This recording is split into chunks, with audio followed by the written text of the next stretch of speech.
आज हम लोग डिस्कस करेंगे 12 सितंबर के फर्स्ट शिफ्ट को। सवाल नंबर 1 आपका है 120 का भुगतान 10, 5, 2 के सिक्कों से किया जाता है। इसके लिए कुल 25 सिक्कों का उपयोग किया जाता है। तो निम्न में कौन सी संख्या भुगतान में उपयोग किए गए 10 के सिक्कों की संख्या है।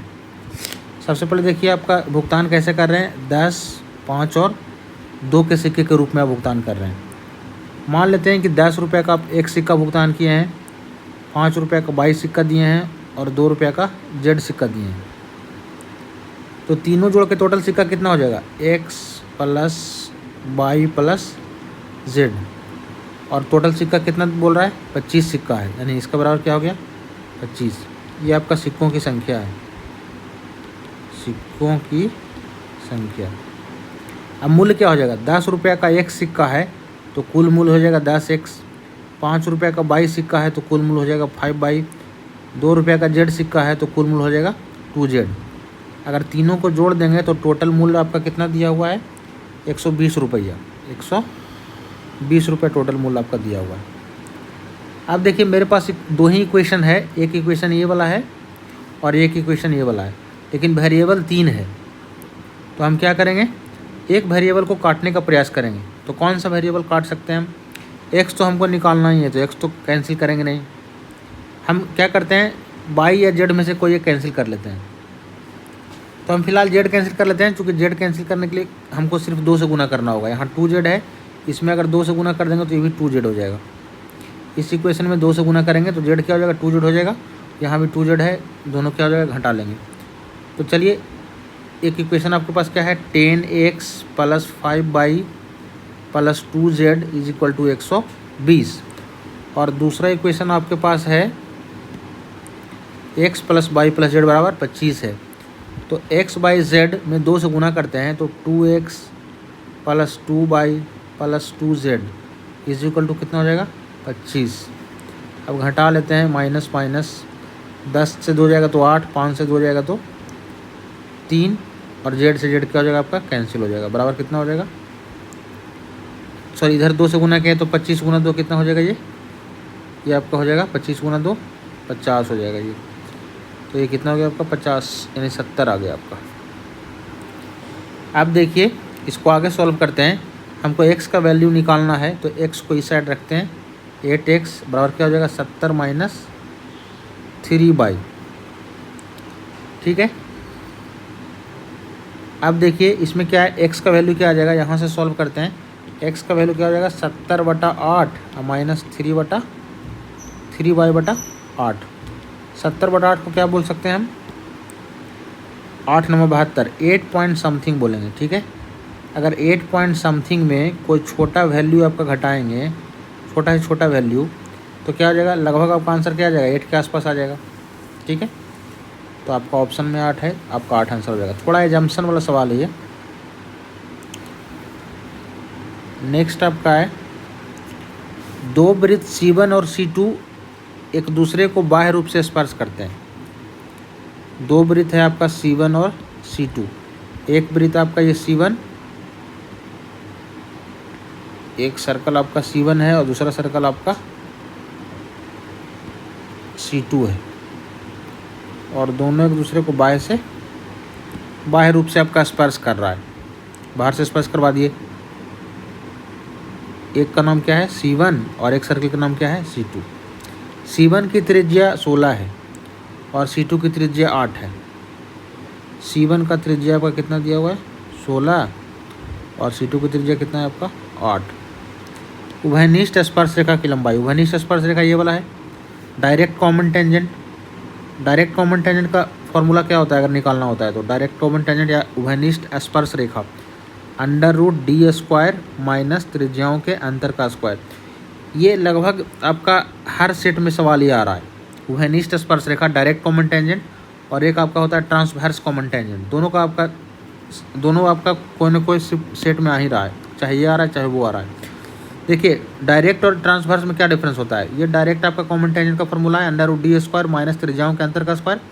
ट्रांसवर्स में केवल यहाँ त्रिज्याओं के अंतर के जगह पर त्रिज्याओं का योगफल हो जाता है। यहाँ ध्यान दीजिएगा, ट्रांसवर्स में केवल क्या होता है, त्रिज्याओं के अंतर के जगह पर त्रिज्याओं का योगफल हो जाता है, बाकी सब फॉर्मूला सेम ही रहता है। फिलहाल हमको क्या निकालना है, फिलहाल हमको निकालना है डायरेक्ट कॉमन टेंजेंट, तो डी स्क्वायर माइनस त्रिज्याओं के अंतर का स्क्वायर। ठीक है, अब देखिए डी क्या है, केंद्रों के बीच की दूरी। तो इन दोनों के केंद्र के बीच का दूरी देखिए क्या है, 16 त्रिज्या इसका, 8 त्रिज्या इसका। केंद्रों के बीच का दूरी कितना हो गया, केंद्रों के बीच का दूरी आपका हो गया 16 8 24। तो 24 का स्क्वायर माइनस त्रिज्याओं के अंतर का स्क्वायर। त्रिज्या एक का 16 है, एक का त्रिज्या 8 है, तो अंतर कितना हो जाएगा 8 का स्क्वायर। अब देखिए इसको सॉल्व कैसे करेंगे। यहाँ देखिए ये 8 का स्क्वायर है, 24 के स्क्वायर में भी 8 शामिल है, 8 तिया 24, तो 8 का स्क्वायर कॉमन ले लेते हैं। तो यहाँ से क्या बच जाएगा, 8 तिया 24, 3 का स्क्वायर बच जाएगा, और यहाँ 8 का स्क्वायर से 8 का स्क्वायर कॉमन ले तो 1 हो जाएगा। 8 के स्क्वायर से 8 बाहर आ जाएगा, और 9 माइनस 1 8, अंदर में 8 रह जाएगा, उसको क्या बोलेंगे 2√2। 8 को 2√2 बोलते हैं, 8 दूनी क्या आ जाएगा 16√2 आपका आ जाएगा। फास्ट सोल्यूशन करने के लिए कॉमन लेने से क्या हो जाएगा, थोड़ा जल्दी हो जाएगा। नेक्स्ट आपका है राज 1200 की राशि 3 मित्रों के बीच 2:1:3 के अनुपात में बांटता है। 1200 की राशि को 2:1:3 के अनुपात में बांट रहा है। सबसे बड़े हिस्से का 3 गुना और सबसे छोटे हिस्से का 2 गुना का योग के बराबर धनराशि ज्ञात करें। 1200 रुपया आपका है यहाँ पे, और इसको 2:1:3 में बांट रहा है, 2 3 2 5 और 1 6 में बांट रहा है। तो 1200 को 6 से तुलना कर दिए। फिर कहता है सबसे बड़े हिस्से का 3 गुना, सबसे बड़ा हिस्सा 3 है, 3 का 3 गुना 9। सबसे छोटे हिस्से का 2 गुना, सबसे छोटा हिस्सा 1 है, 1 का 2 गुना 2 के योग, दोनों का योग। इसके मतलब दोनों का योग का मान पूछ रहा है, नहीं 11 का वैल्यू पूछ रहा है वो। 6 दूना 12, 11 दूना क्या हो जाएगा 2200। आंसर आपका आएगा 2200। नेक्स्ट आपका है √1 प्लस साइन बटा 1 माइनस साइन। तो आपसे पूछ रहा है कौन सा ऑप्शन करेक्ट है। इसका परिमेयीकरण कर लेंगे। परिमेयीकरण करने का सबसे आसान तरीका क्या है, हर वाले टर्म को क्या करते हैं, साइन चेंज करके ऊपर लिख देते हैं। तो हर में आपका 1 माइनस साइन है, तो ऊपर लिखेंगे तो 1 प्लस साइन, एक 1 प्लस साइन पहले से है, तो 1 प्लस साइन क्या हो जाएगा 1 प्लस साइन का होल स्क्वायर। नीचे में क्या है 1 माइनस साइन है, तो 1 प्लस साइन से गुना होगा, तो 1 प्लस साइन 1 माइनस साइन क्या हो जाएगा 1 माइनस साइन स्क्वायर। और 1 माइनस साइन स्क्वायर को क्या हम बोल देते हैं, कॉस स्क्वायर बोल देते हैं। ठीक है, तो ऊपर हो जाएगा 1 प्लस साइन, और नीचे क्या आ जाएगा कॉस स्क्वायर से बाहर क्या निकल जाएगा कॉस। 1 बटा कॉस को बोलते हैं सेक, और साइन बटा कॉस को क्या बोलते हैं टैन, यानी सेक प्लस टैन आपका आंसर आ जाएगा। बस इसका क्या करना है, परिमेयीकरण करना था। नेक्स्ट आपका है t बराबर 2/5, तो इसका मान पूछ रहा है आपसे। तो कुछ नहीं करना है, बस t का वैल्यू रख दीजिए। 2/5 यहाँ रखेंगे तो 2/5 का क्यूब, 2 का क्यूब 8, 5 का क्यूब 125, 3/5 का क्यूब यहाँ पे करना है। चलिए 1 सेकंड थोड़ा सा इसको और आसान करते हैं। t आपका क्या है, नहीं ठीक है, गुना में तो है नहीं। 2/5 का क्यूब कितना आपका हो जाएगा 8/100, एक सेकेंड, 8/125 हो जाएगा। और 3/5 का क्यूब है, 3 का क्यूब 27, 5 का क्यूब 125, प्लस 9/5, और t यहाँ पे है, तो t का वैल्यू कितना दिया है 2/5, तो 2/5 हो गया। एलसीएम कितना हो जाएगा 125, यहाँ से आपका आ जाएगा 8, यहाँ से आपका आ जाएगा 27, और यहाँ क्या है 5 × 5 = 25 है, तो 25 × 25 से होता है, यानी 5 यहाँ आ जाएगा, 9 दूना 18 × 5 = 90, 8 7 15, और 9 2 11 1 12, 125/125 हो गया। आंसर अब कितना हो जाएगा 1 हो जाएगा।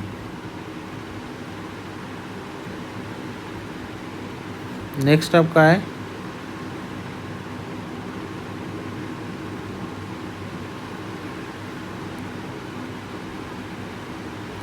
त्रिभुज PQR में QR पर A से एक बिंदु इस प्रकार है।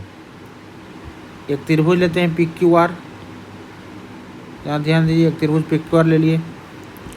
PQR त्रिभुज में क्या बोल रहा है, QR पर A से एक बिंदु PQR, QR पे बिंदु एक क्या है S है।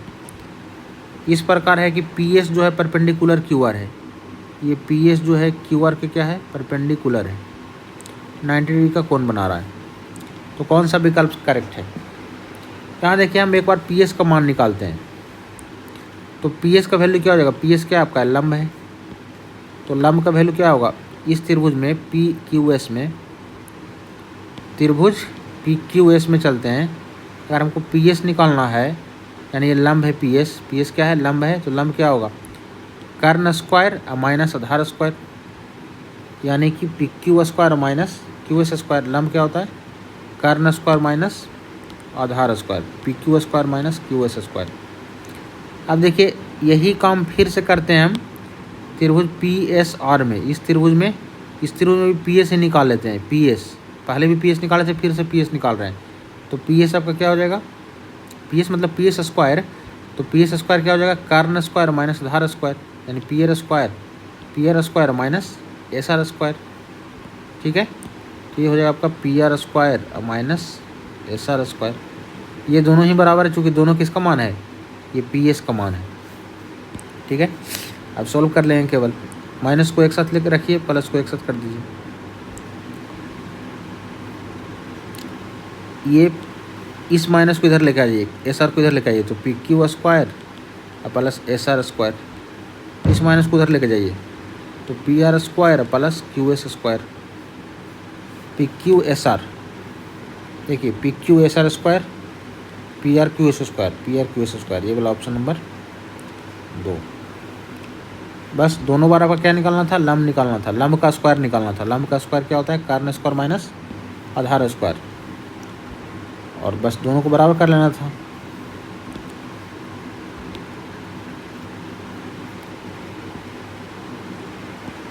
नेक्स्ट आपका है, कहता है एम और एन एक वृत्ताकार पथ पर चलते हैं। यहाँ देखिए एक सर्कल आपका है, एक सर्कुलर ट्रैक है, इस पे आपका एम और एन चल रहा है। विपरीत दिशाओं में एक ही बिंदु से 5 एम को चलना शुरू करते हैं। विपरीत दिशा में, यानी एक चल रहा है नीचे से ऊपर, एक चल रहा है ऊपर से नीचे, ऐसे अपोजिट डायरेक्शन में चल रहा है। एम और एन क्रमशः 5 चक्कर प्रति घंटा और 2 चक्कर प्रति घंटा लगाता है। एम जो है 5 चक्कर प्रति घंटा और एन जो है 2 चक्कर प्रति घंटा लगाता है। 5 चक्कर प्रति घंटा और 2 चक्कर प्रति घंटा की चाल से चलता है। इसका चाल क्या है, 5 चक्कर प्रति घंटा, इसका है 2 चक्कर प्रति घंटा। पर कहता है कि 6.5 एम से पहले कितनी बार एक दूसरे को पार करेंगे। 5 एम से चलना शुरू किया है, 6.5 एम मतलब 1.5 घंटा में वो कितना बार एक दूसरे को पार कर जाएगा। तो सबसे पहले देखिए, अगर शॉर्ट ट्रिक आपको बता रहे हैं, फिर बाद में लॉन्ग भी बताएंगे। अगर आपका दोनों अपोजिट डायरेक्शन में चल रहा है, अगर दोनों अपोजिट डायरेक्शन में चल रहा है, तो रिलेटिव स्पीड कैसे निकालते हैं, दोनों को जोड़ देते हैं, यानी 5 + 2 7। अगर यही दोनों सेम डायरेक्शन में चलता, चाल रहता ये आपका 5 चक्कर प्रति घंटा, ये 2 चक्कर प्रति घंटा। अगर सेम डायरेक्शन में चलता तो चाल को घटा देते, यानी 3 आ जाता। ठीक है, तो अपोजिट में रहेगा तो जोड़ते हैं, रिलेटिव के लिए क्या करते हैं, अपोजिट में जोड़ते हैं, और सेम में क्या करते हैं, घटाते हैं। इतना आपको पता है, यानी 7 आ गया। ये 7 क्या आया कि 1 घंटा वो कितना बार एक दूसरे को पार करेगा, 1 घंटा में कितना बार एक दूसरे को पार करेगा। तो चूंकि 1 घंटा में वो 7 बार एक दूसरे को पार कर रहा है, आपसे पूछ रहा है 1.5 घंटा में कितना बार पार करेगा, मतलब 5 बजे से 6:30 बजे तक 1.5 घंटा में। तो 1 घंटा में 7 बार, तो 1.5 घंटा में कितना, 7 × 1.5, यानी 10.5 बार। 10.5 बार का मतलब क्या है कि वो 10 बार आपका पार करेगा। 11 से अगर ज़रा सा भी छोटा आया, मतलब वो 10 बार ही पार करेगा। 12 से ज़रा सा भी छोटा आया वैल्यू, मतलब कि वो 11 बार ही पार करेगा। ठीक है, 10.5 बार कैसे पार करेगा, या तो 10 बार पार करेगा, चाहे तो 11 बार पार करेगा। तो 11 से कुछ भी छोटा है, मतलब वो 10 बार ही पार किया होगा, तो ये 10 बार इसका आंसर आएगा। ये आपका ट्रिक से हो गया। फिर से समझा रहे हैं आपको, आपका जो भी आपका दिया हुआ है चाल, एक का दिया है 5 चक्कर प्रति घंटा और एक का दिया है 2 चक्कर प्रति घंटा। ठीक है, अगर सेम डायरेक्शन में है तो घटाएंगे, अपोजिट में है तो जोड़ेंगे। तो अपोजिट में था तो जोड़ दिए, ये आप हमेशा करते आ रहे हैं, अपोजिट वाला को जोड़ते हैं रिलेटिव स्पीड के लिए। तो 7 आ गया। ये 7 आया क्या, 1 घंटा में कितना चक्कर लगाया वो, ये क्या आया, 1 घंटा में कितना, 1 घंटा में कितना बार मिला वो आया, 1 घंटा में वो कितना बार मिला है। तो 1 घंटा में 7 बार मिला, 1.5 घंटा में कितना बार मिलेगा, बस आप निकाल लिए। अब देखिए इसको थोड़ा डिटेल में समझते हैं। ये तो शॉर्ट समझ गए आप, अब थोड़ा डिटेल में इसको समझते हैं। कहता है क्या, एक वृत्ताकार ट्रैक है,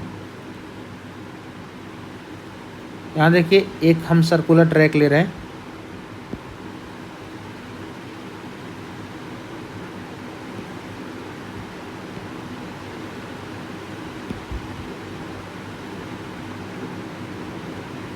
ठीक है, ये आपका एक सर्कुलर ट्रैक है। चलिए मान लेते हैं ये आपका ट्रैक है। कहता है विपरीत दिशाओं में एक ही बिंदु से 5 एम पे चलना शुरू करता है। विपरीत दिशा में यहाँ पे एम और एन है, एक चलता है ऊपर की ओर, एक चलता है नीचे की ओर, अपोजिट डायरेक्शन में। एम और एन क्रमशः 5 चक्कर प्रति घंटा और 2 चक्कर प्रति घंटा की चाल से चलता है। एम क्या है? 5 चक्कर प्रति घंटा। मान लेते हैं कि वृत्त का जो परिधि है वो, परिधि मतलब यहाँ से लेकर के जो आपका एक बार में तय करेगा। मान लेते हैं जो वृत्त का परिधि है, परिधि आपका ये है, मान लेते हैं जो परिधि है वो क्या है? 1 किलोमीटर है, ठीक है, 1 किलोमीटर का परिधि है। आप 1 की जगह पर 10 भी मान सकते हैं, आपको जो मानना है वो मानिए, कुछ भी मान लीजिए। हम मान लेते हैं कि आपका क्या है, इसका परिधि 1 किलोमीटर है। तो 1 किलोमीटर का सेंस क्या हुआ कि एम के, अब देखिए एम का चाल निकालते हैं, एम का चाल निकालते हैं और एन का भी चाल निकालते हैं। एम क्या करता है? 5 चक्कर प्रति घंटा। तो 1 चक्कर लगाएगा तो 1 किलोमीटर दूरी तय करेगा। 1 चक्कर में आपका क्या होगा? परिधि के बराबर दूरी तय होगा, यानी 1 किलोमीटर। वो 1 घंटा में 5 चक्कर लगा दिया, 5 चक्कर प्रति घंटा, यानी 1 घंटा में 5 चक्कर। तो 5 चक्कर मतलब कि 5 किलोमीटर दूरी तय कर लिया।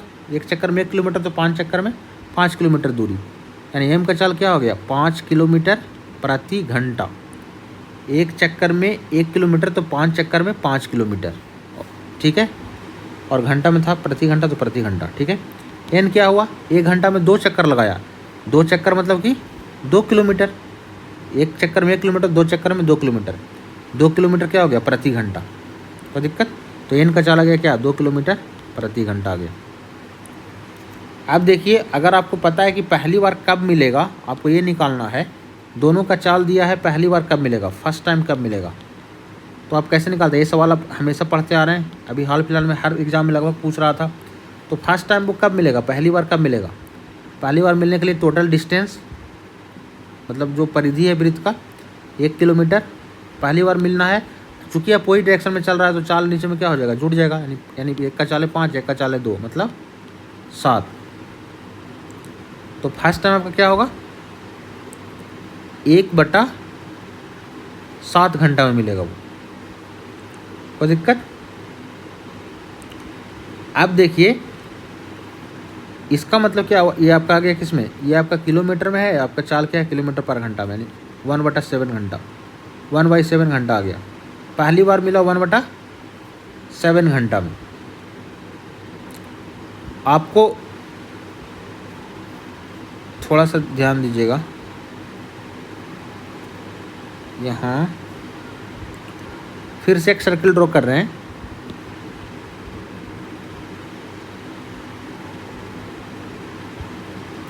चलिए इसी को आगे बढ़ाते हैं।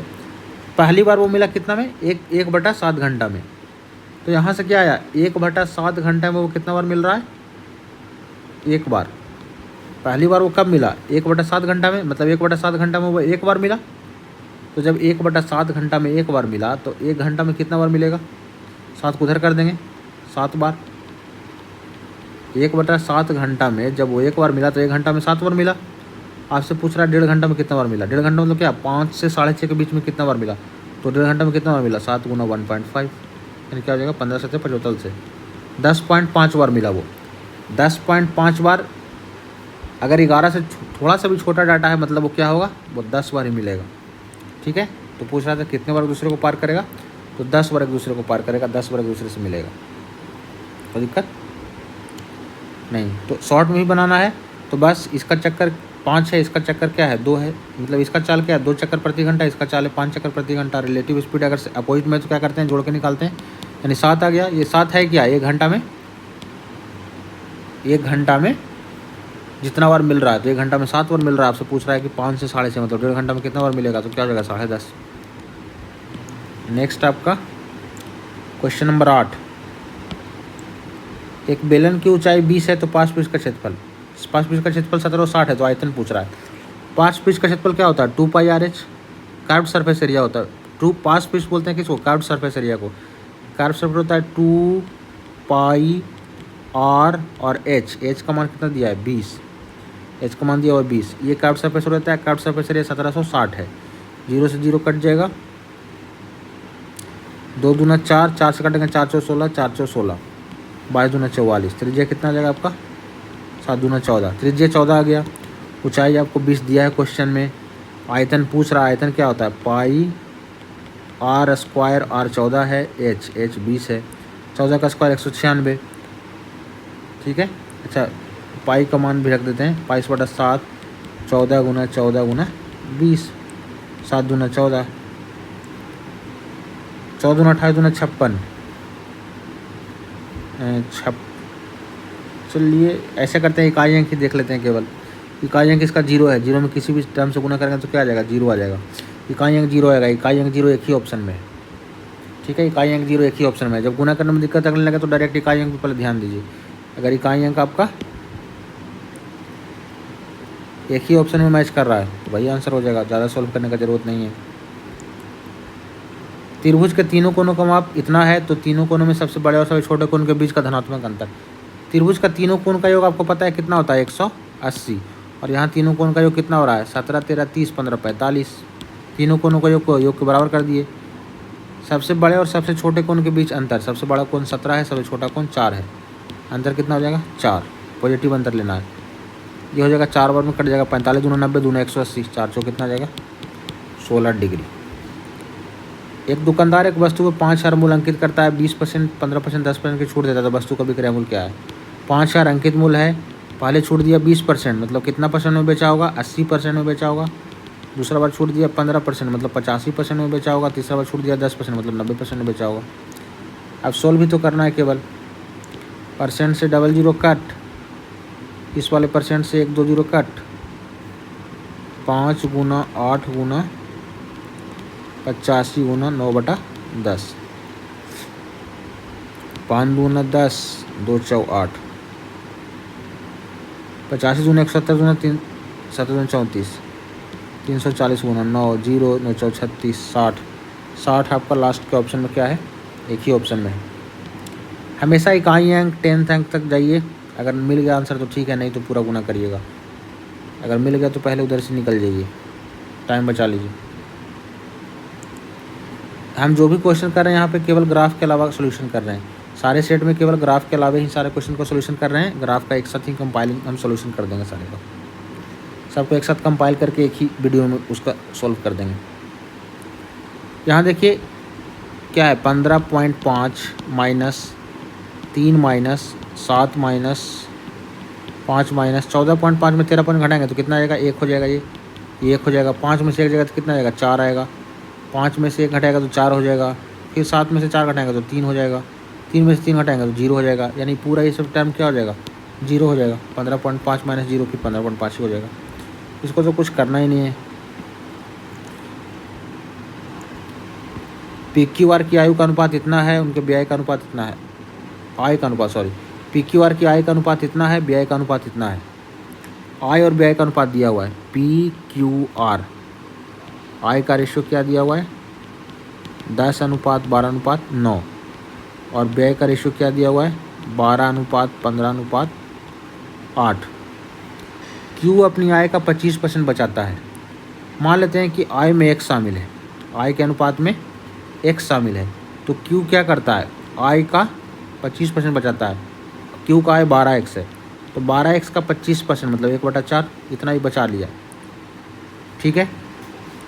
अब देखिए व्यय में मान लेते हैं कि 22 शामिल है, व्यय के अनुपात में 22 शामिल है, तो यहाँ से बचत क्या हो जाएगा? आय है Q का 12x और व्यय है आपका 15y। तो 12x कमाता है, 15y खर्च करता है, तो कितना बचाएगा? 12x माइनस 15y बचा देगा। आय माइनस व्यय क्या हो जाएगा? बचत। और ये भी क्या है? आपका बचत है, 12x का 25%। अब इसको सॉल्व कर लेंगे। 4 तिया 12, 12x में 3x जाएगा तो क्या आ जाएगा? 9x। इधर क्या आ जाएगा? 15y। ये आपका सॉल्व करेंगे तो 3 तिया 9 और 3 5 15, y नहीं कटेगा तो जाएगा 3:5, मतलब x का मान 5 है, y का मान 3 है। चलिए x का मान 5 रख देते हैं यहाँ पे। 10 छक्का 60, 5 है तो 10 पचे 50, 12 पचे 60 और 9 पचे 45। बाई का मान अब कितना है 3 है, तो बाई का मान यहाँ रख देते हैं 12 तिया 36, 15 तिया 45, 8 तिया 24। एग्जैक्ट डेटा आ गया। एक्स बाई का मान निकालने का मतलब क्या है, डाटा एग्जैक्ट हो गया। तो कहता है पी क्यू आर की बचत का रेशियो, कमाता है इतना और खर्चा करता है 36, तो बचत होगा 14। 60 में 45 खर्च कर देता है, 15 बचेगा। 45 में 24 खर्च कर देता है तो 21 बचेगा। 14, 15, 21।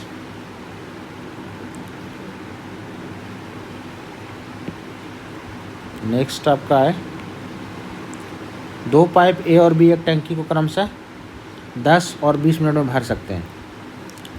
ए और बी ये दोनों भरने वाला है, प्लस प्लस लिख देते हैं। 10 मिनट और 20 मिनट में भर सकता है। सी जो है 30 मिनट में खाली कर सकता है, ये माइनस है, खाली करने वाला है। यहाँ से आपका एलसीएम कितना आ जाएगा 60, एलसीएम आएगा 60 आपका। 10 तिया 60, इफिशियंसी निकाल लेते हैं। 10 छक्का 60, 20 तिया 60, 30 दूना 60, ठीक है। फिर कहता है प्रारंभ में तीनों पाइप एक साथ खोला जाता है, तो तीनों पाइप खोला तो 6 के क्षमता से भरेगा, ये 3 की क्षमता से भरेगा या 2 की क्षमता से खाली कर देगा, यानी 6, 3, 9 तो भराएगा लेकिन 2 खाली हो जाएगा। मतलब 1 घंटा में आपका 7 ही भाग भरा पाएगा। 2 मिनट के बाद सी को बंद कर दिए, तो जब मिनट में डेटा है सॉरी, तो 1 मिनट में आपका 6, 3, 9 भर जाएगा और 2 आपका खाली हो जाएगा, मतलब 7 ही आपका भरा पाएगा। तो 7 भराएगा तो 2 मिनट में कितना भरा जाएगा, 7 दूना 14। फिर आप 2 मिनट के बाद सी को बंद कर दिया, यानी कि अब सी हो गया ख़त्म। अब कौन बच गया, ए और बी। तो कितने समय में टंकी भर जाएगा, मान लेते हैं कि डी मिनट में टंकी भर जाएगा, तो 6 और 3, 9 के क्षमता से मान लेते हैं डी मिनट में टंकी भर दिए। ये 14 इधर घटा देंगे तो कितना हो जाएगा 46, 9D,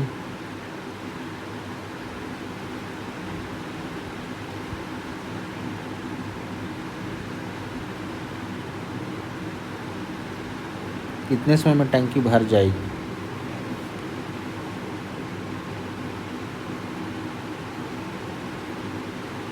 सॉरी कुछ थोड़ा गड़बड़ हो गया है, कुछ और कह रहा था, हम कुछ और लेके चल दिए।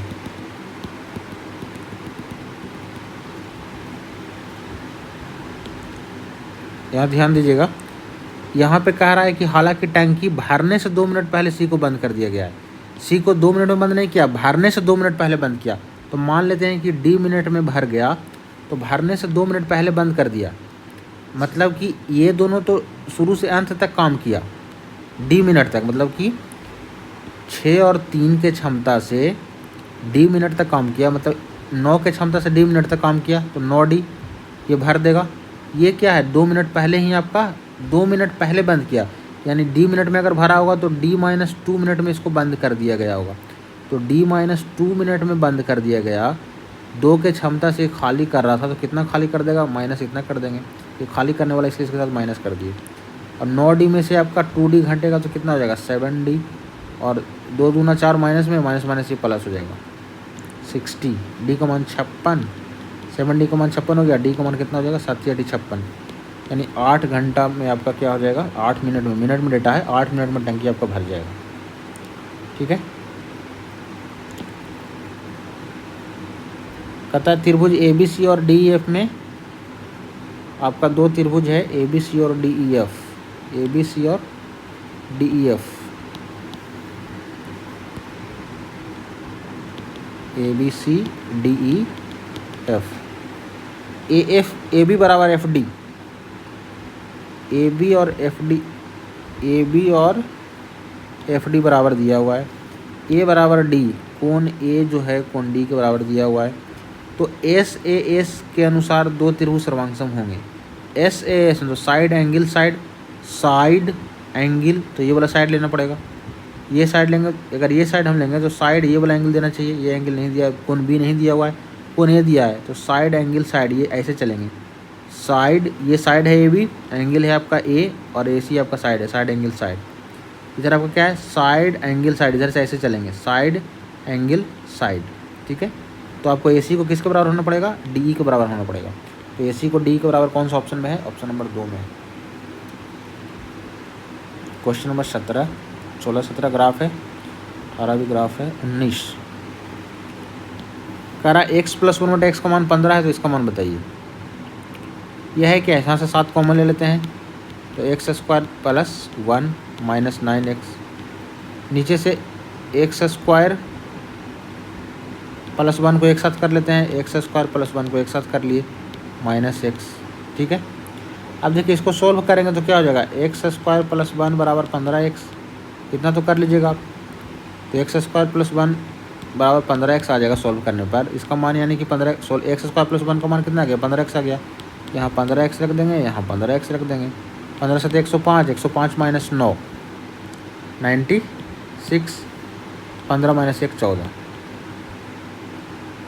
एक से x गया, 48 दूना 96, 7 दूना 14, 48/7 आ जाएगा आपका answer. Question number 20, 2 cosec square plus 3 cot square बराबर 17। एक तो हुआ कि डायरेक्ट ऑप्शन से मान आप रख सकते हैं, थीटा का मान ही तो पूछ रहा है तो थीटा का मान ऑप्शन से रख देते हैं। थीटा 90 है, आपको पता है cot 90 0 होता है तो पूरा 0 हो गया। cosec 91 होता है, 2 गुना 1 1 हो जाएगा, ये तो 17 है, नहीं हो पाएगा। ऑप्शन नंबर 2 75 तो रखना संभव नहीं है, तो 75 तो रखेंगे ही नहीं, वैल्यू नहीं पता होता हमको। ऑप्शन नंबर 3 45 है, तो cot 45 1 होता है, cot 45 1 होता है, 1 गुना 3 3 हो जाएगा। ये क्या होता है, √2 होता है, √2 का स्क्वायर 4, 4 दूना 8, 8 8 3 11 हो रहा है, मतलब ये भी ऑप्शन नहीं हो रहा है। अब चलिए 30 रख कर देखते हैं, cot 30 का मान क्या होता है, √3 का स्क्वायर 9, √3 का स्क्वायर 3 3 दिया 9, ये 9 हो जाएगा। cosec 30 क्या होता है, 2 होता है, साइन का उल्टा, साइन 1/2 होता है तो cosec 2 हो जाएगा, 2 का उल्टा 1/2 का उल्टा हो जाएगा cosec, यानी 2 हो जाएगा 30 पे, तो 2 का स्क्वायर 4, 4 दूना 8, 8 9 17 हो रहा है, यही वाला ऑप्शन करेक्ट है। लेकिन अगर किसी को बनाना है तो क्या करेंगे, cot को हम लिख देंगे cosec स्क्वायर माइनस 1, फॉर्मूला होता है cot स्क्वायर थीटा और क्या होता है cosec स्क्वायर माइनस 1, सॉल्व कर लेंगे। ये क्या है, 2 cosec स्क्वायर थीटा प्लस आगे 3 है, cot को ये तोड़ दिए तो 3 cosec square minus 3 equal to 17, 17 में 3 जगह उधर जुड़ जाएगा तो हो जाएगा 20, 3 2 5 cosec स्क्वायर 5 24, cosec थीटा का मान क्या हो गया, √4 यानी कि 2, cosec कितना डिग्री का मान 2 होता है, 30 डिग्री का, साइन 30 का मान 1/2 होता है, साइन का उल्टा cosec होता है तो cosec 30 डिग्री का मान 2 हो जाएगा। चलिए आपका ये हो गया, दोनों तरीके से बता दिए, मान रख के भी और इससे भी। कहता है 12 संख्याओं का औसत 48 है, 12 संख्याओं का औसत क्या है, 48 है। पहली 5 संख्याओं का औसत 45 है, पहली 5 का औसत 45। अब 12 को खंड में बदल दिया, 12 का औसत पहले 48 दिया था, अब कह रहा है 12 में 5 का औसत क्या है, 45 है, अगली 4 का औसत क्या है, 52 है, तो 5 4 9 संख्या हो गया 12 में। अब बच गया क्या, 3 संख्या और बच गया, 10 11 12, तो वही बोल रहा है 10वीं संख्या 11वीं संख्या और 12वीं संख्या की बात कर रहा है। यहाँ पे होगा 10th नंबर, 11th नंबर और 12th नंबर। ये 12 संख्या में 9 संख्या यहाँ दे दिया है, 3 और बच रहा है, कौन कौन बच रहा है, 10वां 11वां और 12वां, वही बोल रहा है 10वीं संख्या 11वीं संख्या से 10 कम है, 10वीं जो है 11वीं से 10 कम है, यानी 11वीं 1 से तो 10वीं क्या हो जाएगा 10 कम, यानी x माइनस 10। 11वीं को x मान लिया, 10वीं उससे 10 कम था तो 10 घटा दिए x माइनस 10। और 12वीं संख्या से 5 ज़्यादा है, 10वीं संख्या के बारे में बोल रहा है, 10वीं संख्या जो है 12वीं से 5 ज़्यादा है, तो जब 10वीं 12वीं से 5 ज़्यादा है मतलब 12वीं क्या होगा, 10वीं से 5 कम होगा, तो इससे 5 घटा लेंगे, x माइनस 10 में से 5 घटाएंगे तो x माइनस 15 हो जाएगा, x माइनस 10 में से 5 घटाएंगे तो क्या हो जाएगा, x माइनस 15 हो जाएगा। तो चलिए हमको निकल गया क्या, 10वीं 11वीं और 12वीं सारा नंबर निकल गया। अब बस इसको सॉल्व कर लेना है। 5 संख्याओं का औसत 45 है, कुल योग कितना हो जाएगा, 5 5 25, 5 24 और 2 22, 4 दूना 8, 5 20, ये तो x माइनस 10 है, ये x है और ये क्या है x माइनस 15 है। और ये हो गया 12 संख्याओं का योग, इधर 12 संख्याओं का योग करते हैं, 12 8 96 और 12 4 48, 48 और 9 8 9 17, 576। ये हो जाएगा 576 माइनस 225 208, 25 8 32 होता है, 232 बराबर क्या हो जाएगा x x x 3x minus 10 minus 15 minus 25। 6 में से 2 गया 4, 7 में से 3 गया 4 और 5 में से 2 गया तो 3, ये 25 इधर का और जुड़ जाएगा 3x, 5 और 9 34 2 36 बराबर 3x, x का मान क्या हो जाएगा 12 3 36 3 3 9, 123 आ गया एक्स का मान। ठीक है, सॉरी यहाँ देखिए फिर गड़बड़ कर दिए। 225 208 कितना आएगा, 2 दूनी 4, 425 8 33, 433 होता है ये, 433 433 हो जाता। और ये 25 क्या होगा, इधर आके जुड़ जाएगा तो 576 में पहले इधर ला, ये वाला 25 इधर ला के जोड़ देते हैं। 6 5 11 7 दूनों 1 10, 601, 601 में 433 घटाते हैं बराबर 3x। ये हो जाएगा कितना, 11 में से 3 गया तो 8, 9 में से 3 गया तो 6, और ये आपका 1, 3x, 3 5 15, 3 6 18। x का मान क्या आ गया, 56 आ गया आपका। आपसे पूछ रहा है क्या 11वीं और 12वीं संख्या का औसत। 11वीं संख्या x है, यानी x का मान है 56। 12वीं संख्या x - 15 है, यानी 56 - 15 41। इन दोनों का औसत पूछ रहा है। औसत मतलब जोड़ कर उससे भागा दे देंगे तो क्या हो जाएगा, 6 1 7 5 4 9 बटा 2, 48 दूना 96 होता है, यानी 48 पॉइंट क्या हो जाएगा 5। थोड़ा कैलकुलेटिव सवाल था। नेक्स्ट आपका देखिए इजी सवाल है। ये संख्या जो है वो 8 और 5 दोनों से विभाज्य है। तो यहाँ देखिए 7 2 8 6 4 स्टार और हैच के स्थान पे मान पूछ रहा है। 8 और 5 दोनों से विभाज्य है। 8 से विभाज्य होने का रूल क्या है, अगर अंतिम 3 अंक 8 से विभाज्य है तो पूरा संख्या 8 से विभाज्य हो जाएगा। और 5 से विभाज्य होने का रूल क्या है, अंतिम में 0 या 5 होना चाहिए। ठीक है, तो चलिए ऑप्शन से चेक करते हैं। पहला ऑप्शन 2 और 0 है, यहाँ पे 2 और 0 रखते हैं तो 8 5 40, 2 0, 8 से नहीं कट पाएगा, यानी ऑप्शन नहीं होगा। 4 0 रखते हैं, 4 और 0 तो 8 5 40, फिर 4 और 0 बच जाएगा, 8 5 40 कट जाएगा। 8 से तो कट गया, 5 से तो कट ही रह चुके, अंतिम अंक अगर 0 है तो 5 से तो कटेगा ही कटेगा, नहीं ये वाला ऑप्शन होगा करेक्ट। इसमें क्या होता है, सोल्यूशन का तरीका क्या है इसका, बीच वाला का गुना करते हैं, नज़दीक को नज़दीक से गुना करते हैं। देखिए क्या है आपका प्रोसीजर, नज़दीक को नज़दीक से गुना करते हैं। x और x नज़दीक वाला है, नज़दीक को नज़दीक से गुना करेंगे तो x गुना x स्क्वायर। और दूर को दूर से गुना करते हैं, दूर को दूर से गुना करते हैं, यानी 28.9 और 36.1। दूर को दूर से गुना किया, दोनों को बराबर कर देते हैं। नज़दीक को नज़दीक से गुना करके और दूर को दूर से गुना करके बराबर कर देते हैं। x और क्या हो जाएगा, x जैसे स्क्वायर इधर से हटाएंगे तो क्या हो जाएगा, इधर रूट हो जाएगा। तो यहाँ से आ जाएगा 1.7, 17 का स्क्वायर 289, 361 किसका होता है 1.9, 19 का स्क्वायर होता है 361। अब सॉल्व कर लेंगे, 19 सतह 33 से बाकी 13, 19 और 13 कितना आ जाएगा 32, यानी 32.3 आपका आंसर आ जाएगा। 24 आपका,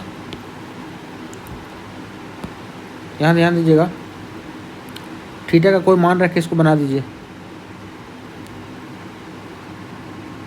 चलिए थीटा का मान रख देते हैं 45। 45 रखने से पहले 45 पे क्या हो जाएगा, tan 1 तो 1 हो जाएगा, 1/1 1। ठीक है, sec 45 क्या होता है, √2 होता है, √2 का स्क्वायर 2 हो जाएगा, यानी -2 इधर लिख देते हैं। इसका आ जाएगा क्या आ जाएगा 2 आ जाएगा। इसको सॉल्यूशन करना है। साइन यहाँ से कॉमन ले लेते हैं, अगर साइन कॉमन ले लेंगे तो 1 - 2 साइन स्क्वायर हो जाएगा। और नीचे से भी अगर कॉस कॉमन ले लेते हैं, दोनों में कॉस कॉमन दिख रहा है तो 2 cos स्क्वायर -1 हो जाएगा, इसका होल क्यूब। अब देखिए ऐसे ही दिख रहा है कि आपको पता है, वैल्यू भी आप रख सकते हैं, चलिए वैल्यू ही रख रहे हैं तो 1 साइन 45 cos 45 सेम वैल्यू होता है, 1/√2 तो कट जाएगा।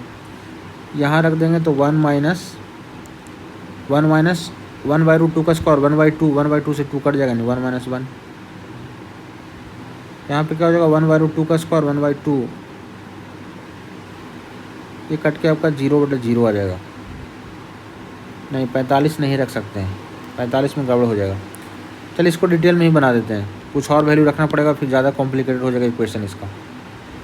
60 रखना पड़ेगा, उससे बढ़िया कि इसको बनाना ही ज़्यादा आसान है। ऊपर में साइन थीटा कॉमन लेते हैं, साइन थीटा कॉमन ले लिए, 1 माइनस क्या हो गया 2 साइन स्क्वायर थीटा। नीचे में क्या करते हैं, कॉस थीटा कॉमन लेते हैं, क्या हो जाएगा 2 cos स्क्वायर थीटा -1। आपको पता है एक फार्मूला cos 2 थीटा बराबर क्या होता है, cos square theta minus sine square theta. इसी में अगर cos को साइन में बदलते हैं तो 1 - 2 साइन स्क्वायर थीटा हो जाता है, और अगर साइन को कॉस में बदलते हैं तो 2 cos स्क्वायर थीटा माइनस 1 हो जाता है। यानी cos 2 थीटा को ये भी बोलते हैं, ये भी बोलते हैं और ये भी बोलते हैं। तो ये जो आपका है वो cos 2 थीटा के बराबर है और ये जो है वो भी cos 2 थीटा के बराबर ही है। तो ये दोनों डेटा कट जाएगा। इसका क्यूब दिया है तो क्यूब 1/10 और माइनस सेक स्क्वायर। अब देखिए साइन बटा कॉस को tan बोलते हैं, tan का क्यूब हो जाएगा। तो tan का क्यूब और tan से भागा देंगे तो tan का स्क्वायर बच जाएगा। माइनस क्या है, सेक स्क्वायर है। अगर माइनस कॉमन ले लें तो ये प्लस ये माइनस हो जाएगा। यानी sec square minus tan square को 1 बोलते हैं। इधर आपको माइनस है तो -1 आपका हो जाएगा। ठीक है, तो बस फॉर्मूला आपका थोड़ा सा लगना था cos 2 थीटा का। नहीं तो आप 60 डिग्री मान रख के बना सकते हैं, थोड़ा कैलकुलेशन थोड़ा बड़ा हो जाएगा। साधारण ब्याज की एक निश्चित दर पर निवेश करने पर एक राशि 14 वर्ष में स्वयं की 7 गुनी हो जाती है। 14 वर्ष में कितना हो गया, 7 गुना हो गया। उसी ब्याज दर पर स्वयं की 18 गुनी कितने साल में होगा। यहाँ देखिए एक फार्मूला होता है n1 - 1/t1 साधारण ब्याज के केस में लगेगा n2 - 1/t2। n1 क्या है, जितना गुना हुआ है। तो कह रहा है कि 14 वर्ष में 7 गुना, यानी 7 गुना हो गया तो 7 - 1 हो जाएगा 6। n2 का मान क्या है, 7 है, -1 है, 7 - 1 6। t1 क्या है, टाइम है 14 वर्ष, तो 14 वर्ष लिख दिया नीचे। उसी ब्याज दर पर स्वयं की 18 गुना n2 का मान क्या है, 18 है। जितना गुना होगा वही आपका क्या रहेगा, n2 या n1 का मान होगा। तो n2 का मान आपका 18 है, टाइम पूछ रहा है, यानी t2 का वैल्यू पूछ रहा है। 6/14 बराबर क्या हो जाएगा, 17/t2। अब इसको केवल आपको सॉल्व करना है। 3 दूना 6, 7 दूना 14, 17 7 119, 119/3। 39 3 117 होता है, 40 3 120 होता है। 39 40 के बीच का ऑप्शन आएगा। 39 40 के बीच का एक ही ऑप्शन है केवल, 40 3 120, 39 3 117। चलिए इसको एक और तरीका से भी बना सकते हैं, अगर फॉर्मूला आपको पता नहीं है तो वो भी बता देते हैं आपको। आप एक फॉर्मूला पढ़े होंगे कि SI = क्या होता है, RT होता है। कब, जब SI को हमको प्रतिशत के रूप में लिखना होता है। वैल्यू में लिखना होगा तो RT नहीं होगा, परसेंटेज में लिखना होगा तो SI = RT होगा। अब देखिएगा 14 वर्ष में 7 गुना हो गया। 7 गुना का मतलब होता है 600%। जितना गुना रहेगा उसको 1 घटा के 100 से गुना कीजिएगा तो परसेंट में बदल जाएगा। ठीक है, 7 गुना का मतलब क्या है, 600%।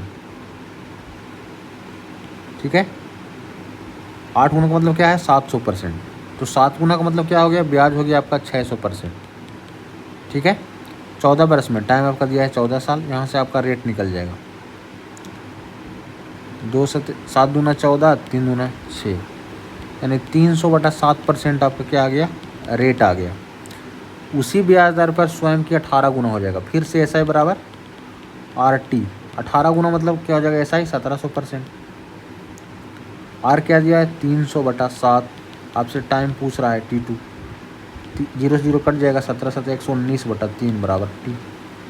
तो आप ऐसे भी निकाल सकते हैं, नहीं तो फॉर्मूला से भी निकाल सकते हैं। n1 - 1/t1 = n2 - 1/t2। Value put कर दीजिए। n1 क्या है, गुना में है, जो भी गुना दिया रहेगा वो, और t1 क्या है, टाइम है।